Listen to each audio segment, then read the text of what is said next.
One very special team up to change the lives of millions of viewers.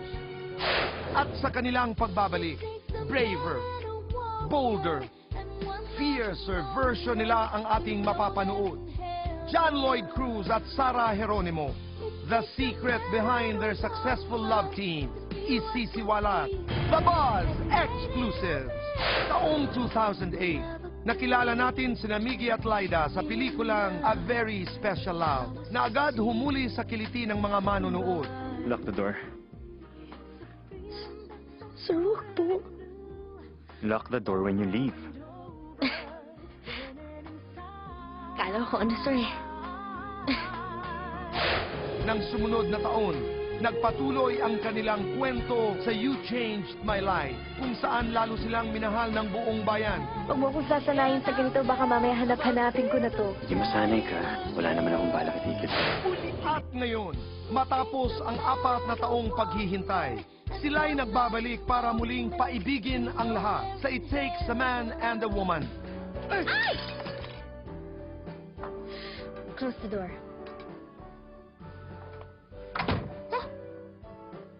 Eh, di ba? Sabi ko, close the door when you leave. Masasabing isang biyaya para kina John Lloyd at Sarah ang napakalaking proyektong ito. Ayon sa kanilang direktor na si Cathy Garcia Molina, kasabay ng ilang pagbabago sa characters ni Miggy at Laida ay ang mga pagbabago rin sa personal na buhay ni John Lloyd at Sarah.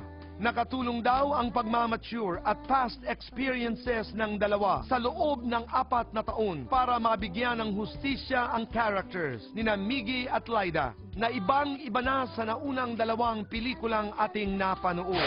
Kaya naman ang kanilang mga fans hindi na makapaghintay. Lahat nag-aabang. Ano na nga ba ang kakahantungan ng kwento ni Miggy at Laida? Sabihin mo muna na kailangan mo ko. No. Okay, madali naman akong kausap.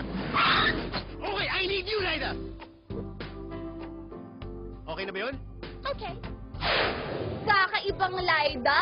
Doon ako abang-abang, tawang-tawa talaga ako sa trailer. Yung sumislang-slang. Sabi ko, oh my God, this is so funny! Eh, syempre, inaasahan ko happy ending. Yun naman palagi ang gusto ko, diba? Gusto ko mapanood is paano nila aayusin yung dalawang tao na nagmahal na nawala na. Paano nila aayusin na maging sila ulit? Para sa akin, it's super hyped up, dapat lang. And can't wait for the mga kilig scenes nila. May rason kung ba't sila mag-iwalay. Pero syempre, a lot of us, or all of us, would expect a happy ending. Dapat magkatuloyan pa rin sila sa buhay. Ngayong hapon, let's all witness the version 2.0 of John Lloyd Cruz and Sarah Geronimo. Live, The Buzz Exclusive.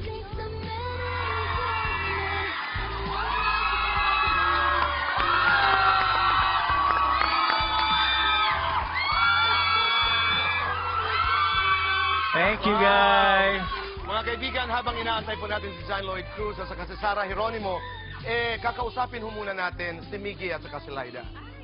Okay, wait. Inaantay natin, wala pa, nagbibihis pa, nagbi-makeup pa, at meron daw lakad. Pero habang inaantay ho natin si John Lloyd at saka si Sarah Geronimo, kausapin natin si Miggy Montenegro at saka si Laida Magtalas. Kayong dalawa ay nakita naming nagkainlaban. Ngayon, ano ba ang inyong konsepto dati ng pagmamahal? Laida, ikaw. Fairy tale. I've always believed in fairy tale.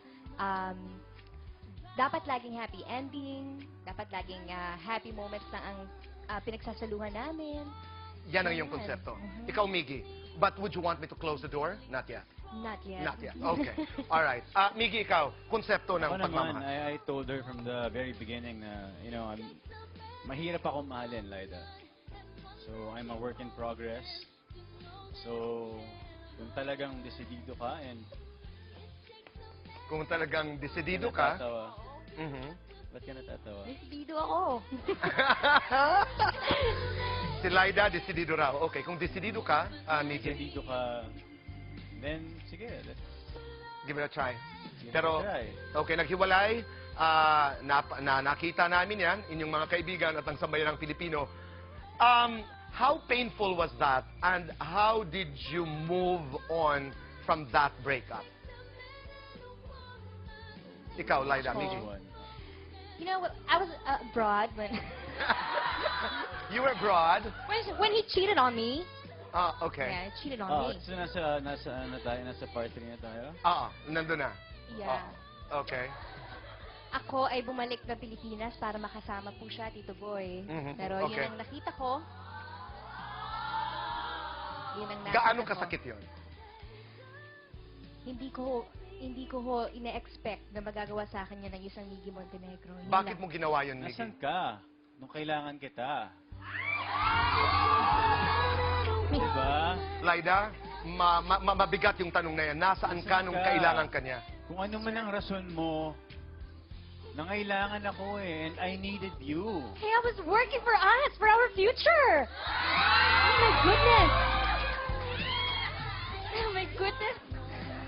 Ang kwentong ito ay... Oh, you wanna say something, Miggy? Go ahead. Oh, alam mo, hindi ko kailangan ng pera, hindi ko kailangan ng You're rich success. nga pala, you're a Montenegro. I'm sorry. Hindi yun ang priority I ko. forgot. At that moment, ang priority natin is for you to be there beside me dahil I needed you. Oh. Hirap na hirap ako eh. Kaya nga, I made the way to... Oh. Parang To be hindi with pa you. natatapos ang pag-aaway ninyo. Pero, teka muna. Nagbalik ka nga, di ba? Nagbalik ka nga, nakita mo may ibang girlfriend na si Miggy. Gaano kasakit yun? Ano po, sorry. No, di ba? You work in the same place, you see him, he has a girlfriend. Dito na ngayon. Gaano kasakit yun na nakikita mo, Laida, si Miggy, na may ibang minamahal? Gaano kasakit? Nung bumalik ako, Yes. pagbalik ko kasi, okay na po ako eh. Okay na ako, Tito Boy. Nakapag-move on na ako. Wala na. So, kaya na? Talaga daw? Past is past. Yun Past na yun is eh. past. Opo. Wow, I love it. Okay, nandito na po sila John Lloyd at saka si Sarah. Ay, mahirap pala. Dumating na Ilong po. po, Tito Boy. Welcome to the buzz, Yay! John Lloyd Cruz, Sarah Geronimo. The movie is opening on Saturday. And that excites us. Di ba? Napaka-exciting.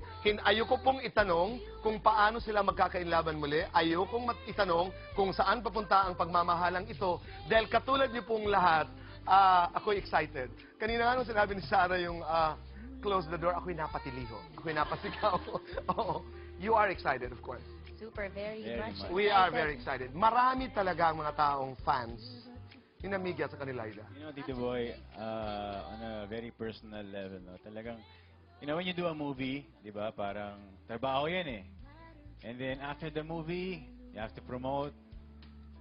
Parang, ito kasi hindi, parang you look forward to promoting and showing yung kung paano siya tatanggapin ng tao. Medyo confident. Medyo may eksaktong amount ng confidence kasi we have a good movie to offer. At parang papatanong ko sa sarili mo kung magpapatuloy ba. Parang gano'n. Yun nakaka-excite. Pagpapatuloy ba? Pero I'll tell you something, Sarah and Lloydie.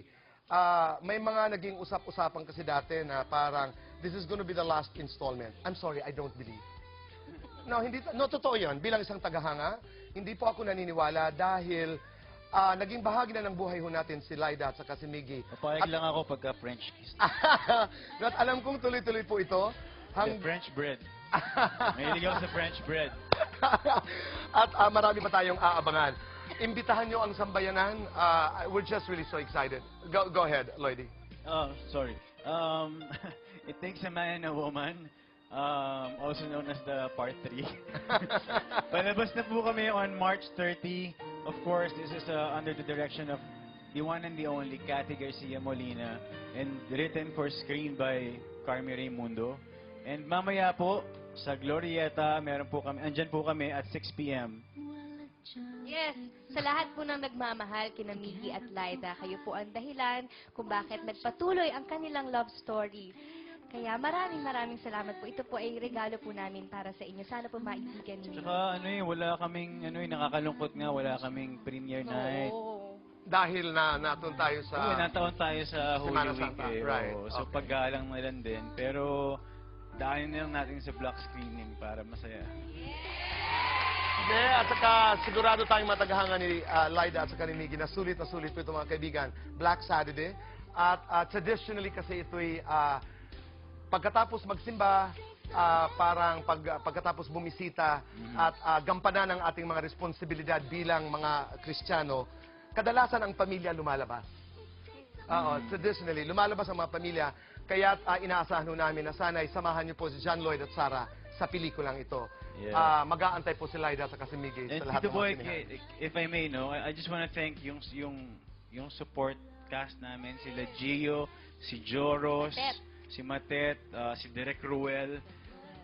Simula hanggang ngayon talaga. Bel. Si Bel. Isabel Now Daza. kasi si Bel kasama sa movie. Isabel Daza. Yes. Wow. Okay. So maraming salamat. And Anne, Enrique Hill. Yes, Piolo Sino pa ba? Pascual, Si PJ. Empress.